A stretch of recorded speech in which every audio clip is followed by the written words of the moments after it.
it hasn't been their life. And if they should ever lose it, it'll be too late. And so we have to find new ways to engage and inspire. I think that there are some ways that we can connect. Now, I'll describe a scenario and see whether it sounds familiar to you. There is an election being held. One party has vastly more money than the other to spend on the campaign. The local media is largely for one party and favorably reports on one party.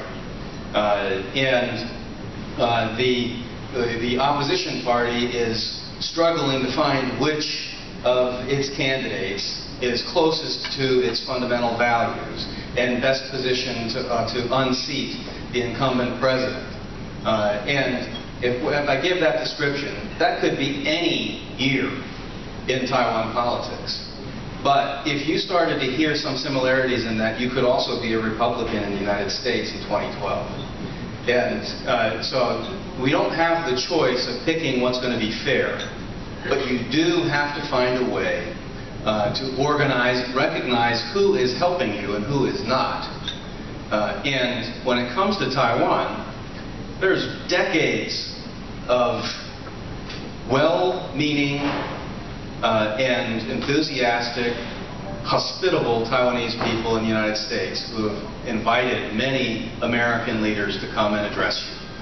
Always been gracious, always been supportive. You contributed to campaigns, and when you see them go to Washington and they don't do things that protect the interests that are near and dear to you, and you continue to contribute to their campaigns, shame on you. And we have to be honest about this. We have a very large body of elites in Washington who do not support the existence of democratic Taiwan. It is a strategic inconvenience. The establishment in our media, in our think tanks, and in our government do not want Taiwan to exist as you know it today. And you have to begin to see that these are the enemy of what you care about. Now, if you believe that they are, what are you going to do about it? Well, it's not going to work to just go visit them and talk. For 40 years, they have been planning for you to conveniently merge with China. Be done with it. It's inevitable. They're bigger, they've got money, it'll all be okay. You'll still be able to be who you are, just a different flag. So the soothing message will go. But all of you know that there's a lot more at stake than just some kind of exercise in writing an elegant paper about what would make U.S.-China relations smooth and easy. The fact that Taiwan is inconvenient is not an excuse to ignore the value of what people in Taiwan have struggled for and accomplished. And if we cannot stand by that spirit, we don't deserve to serve in office, in my humble opinion. It's that kind of a spirit that made this country great. And it is that kind of a spirit that, with your help, we need to rekindle in elements in America outside of those channels controlled by our elites. Now, you will have a hard time publishing a favorable article about Taiwan's democratic experience in the Washington Post. Just don't do it. Not interesting. Not strategic. Also not what they care to talk about. You will have a hard time having a thoughtful course taught on Taiwan history at Harvard University, probably even at Stanford University.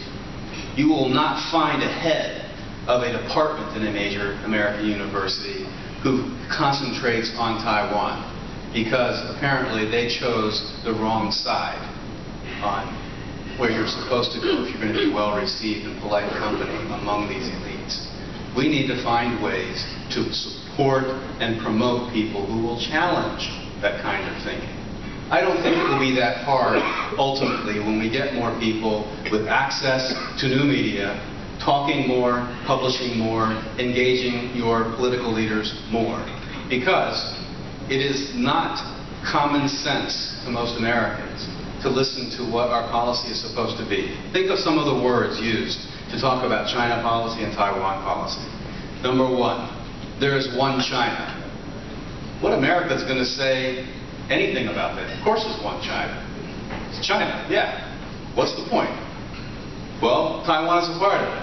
What do you mean? Taiwan is Taiwan. That's common sense. You say China, well, Taiwan is the Republic of China. Too many Americans are going to think, wait a minute, People's Republic of China, Taiwan, what is all this? To most Americans, Taiwan is Taiwan. China is China. China wants unification. Okay, well if they want unification, then Taiwan's not part of China yet, is it? What? It's an important concept. Our current government policy makes no sense in the English language. China has so succeeded in capturing our elites that we speak nonsense in our mother tongue to describe our government's policy. We just need to awaken who we are and what we believe and how we speak and challenge our leaders to talk about what they're doing in this policy in clear terms. So, do we seek a hostile relationship with China? I think Americans are pretty weary of hostile relations at this point in our history. But we don't necessarily get the only vote. There is only one country in the world that launches the most cyber attacks against other countries in the world. They didn't declare the war, but it appears to have been declared somehow. And the United States is on the receiving end of a lot of those. And it comes from one China.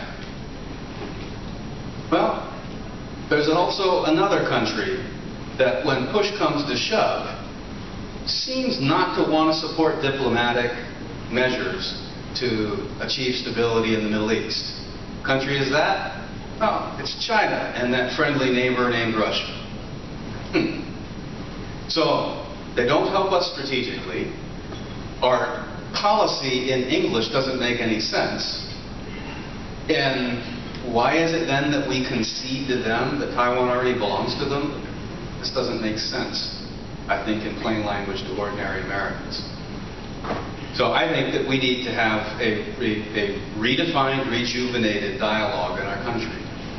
It needs to be more broad than just Taiwan, although you do have one of the most potent weapons right now. The most famous person of Taiwan descent in the world right now is Jeremy Lee. It's not, you know, I think that if the next presidential campaign, there's going to be an absolute lusting for a photo being taken next to Jeremy Lee. That would probably be the surest bet at winning the 2016 presidential election. So you might want to start now figuring out which way Jeremy leans in Taiwan politics. Get a guess on where the presidential race may go.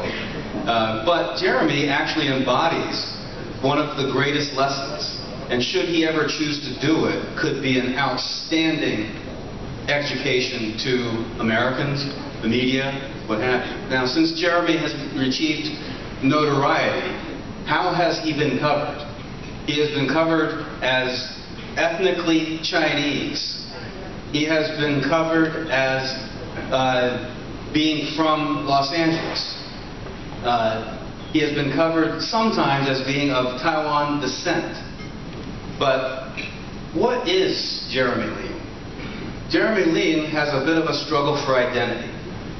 And that struggle for identity is something that Taiwan shares. What is Taiwan? Well, Mr. Jeremy Lee can help be an ambassador to help ordinary Americans and the world better understand what Taiwan is, what it's about. Taiwan is a place where great things are made, like a basketball player eventually.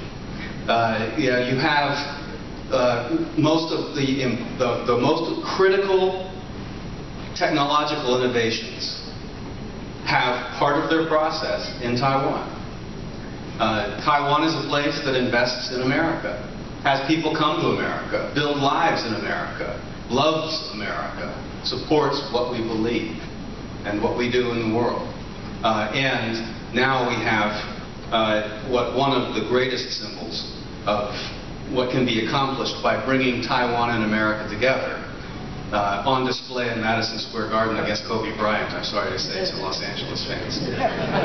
So clearly a U.S.-Taiwan alliance could be very powerful. Now, when it comes to thinking through where things go from this election, obviously in 2012, President Mao won re-election, but by a much more narrow margin than the 2008 election. Legislative Yuan has achieved something closer to balance, where the KMT continues to hold a majority, DPP holds more seats, but it's still a competitive political environment. Going forward, personally, I believe Taiwan's economy will move along fairly healthily as long as there is stability in the China market. But there's no guarantee of perpetual stability in China's market. There have been protests in Guangdong province recently that I think have to be extremely scary to the government of Beijing. Guangdong province was supposed to be essentially already modern, safe, fully reformed. Shouldn't be any problem there. Why is it that that is one of the seemingly least politically secure parts of China right now? Maybe it's because we haven't been told the truth about the China